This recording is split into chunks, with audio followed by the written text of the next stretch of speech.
Hello, my name is Chris. I'm a ranger with the Pembrokeshire Coast National Park. Now today I was meant to be on an event down at Stack Rocks near Castle Martin. Stack Rocks is a big offshore stack with thousands of guillemots and razorbills nesting on this offshore stack, and I was meant to be showing people the seabirds and explaining a little bit about them. One of my things I take while I'm down there is this thing.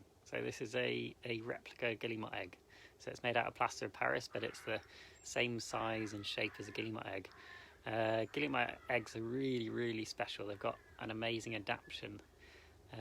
So firstly, if you imagine a guillemot, it would be nesting on a really steep cliff, and their territory is about the size of the palm of your hand. So that's a very small territory to have what is a very precious thing that they've got to look after. So these eggs have been adapted in certain ways. So firstly, the shape.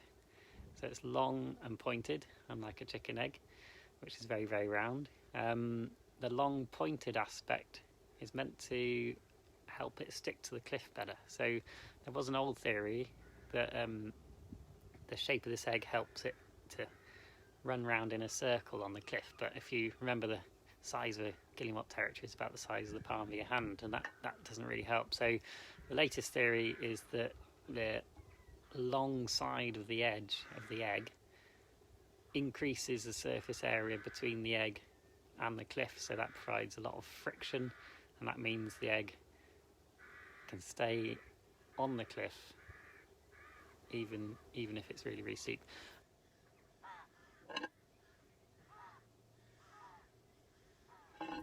So another important aspect to this egg is that guillemot cliffs are usually absolutely covered in feces all the time, so birds are pooing on top of each other left, right and centre. An egg does actually need to breathe, so an egg has got pores in it that allows gases to exchange from the outside to the embryo and the yolk.